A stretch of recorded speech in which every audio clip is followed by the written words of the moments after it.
Guys, tara, samahan niyo po kami mag-grocery for today's video.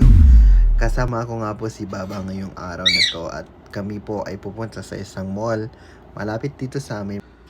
Mostly, every 1 week po kami nag-grocery. Pero hindi naman every week sumasama ako. Kahit di na nga ako sumama guys, alam na niya at kabisado na nga niya yung mga gusto kong binibili. Dahil sa kanila na nga ako nakatira for almost 2 years na. Kaya kabisado niya yung mga gusto kong binibili at saka gusto kong mga pagkain or mga necessities na kailangan ko din. Ngayong araw nga ay sumama na ako kasi may bibilin pa ako dito sa supermarket. Tapos para makapag-video na din. At eto na nga guys, dumating na po kami dito sa mall, malapit dito sa amin.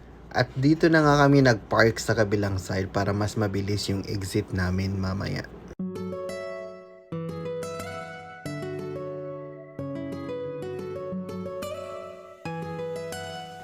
And finally guys, ito papasok na nga kami ni Baba dito sa supermarket. So pagbungad nga sa'yo ng mall is supermarket na kagad.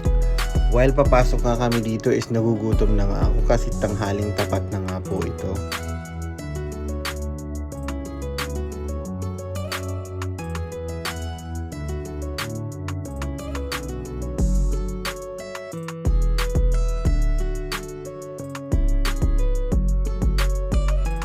Tanghaling tapat na nga po ito guys, mga around 1:15 PM po, kaya wala masyadong tao dito sa Saudi kasi napakainit po sa labas. 45 degrees Celsius nga po sa labas nung pumasok kami dito. Guys, panoorin nyo po itong short clips na kinunan ko while nagsha-shopping po kami. Window shopping na nga lang po ako eh.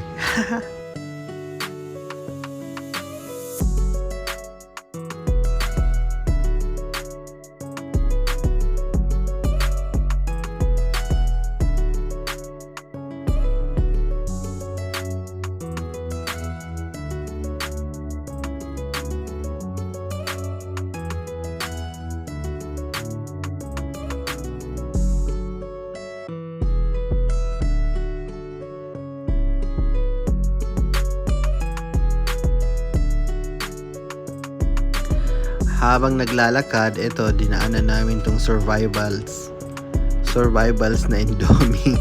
Kasi karamihan po ng mga OFW dito sa Saudi Arabia is mahilig po yan sa Indomie kasi instant noodles po yan. Madali lang po ilutuin. Kung sa Pilipinas may pancit canton at saka Lucky Me, instant noodles, dito naman meron kaming Indomie dito sa Saudi. Meron naman po nabibiling pancit canton saka Lucky Me noodles, instant noodle doon sa kabilang mall. At mga kabayan goods, makapasyal nga doon paminsan-minsan pag may oras. Eto nga guys, at parang na-miss ko nga yung pancit canton pero hindi muna ako bibili ngayon kasi meron pa naman po tayo sa bahay.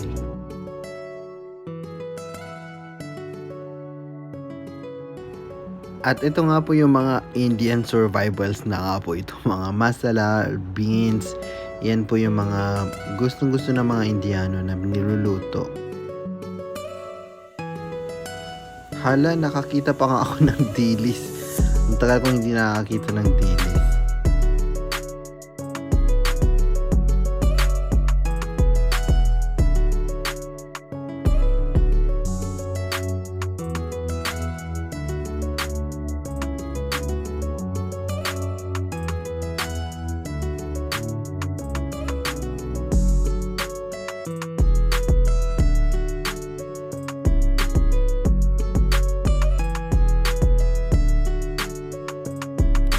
At syempre, pag Arabo yung kasama mo, dadaan ka talaga sa cheese sections kasi gustong-gusto nila po yung iba't ibang klase ng cheese.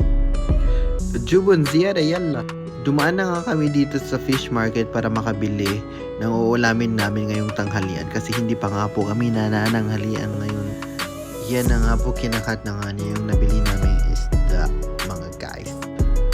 May aquarium pa nga sila dito ng mga buhay na tilapia para binibenta na buhay pa para fresh nga. Gusto ko sana mag-overlay ng music para dito guys, pero pag ina-upload ko sa Facebook is nagka-copyright naman po siya, pinapatanggal ng Facebook yung mga music na gusto kong lagay. Kaya ito, pinagsitsyagaan ko na lang yung voice over ko. Yun nga ang gusto ni Meta para ma-verified na nga kaagad yung account. Ayan na nga, pagkatapos namin dito sa fish market is dali-dali na kami nag-check out para makapagluto na kami ng tanghalian namin kasi hindi pa nga kami nakapagluto or nakakain ng tanghalian. Maraming salamat guys sa panunood. Hanggang sa muli, salamat!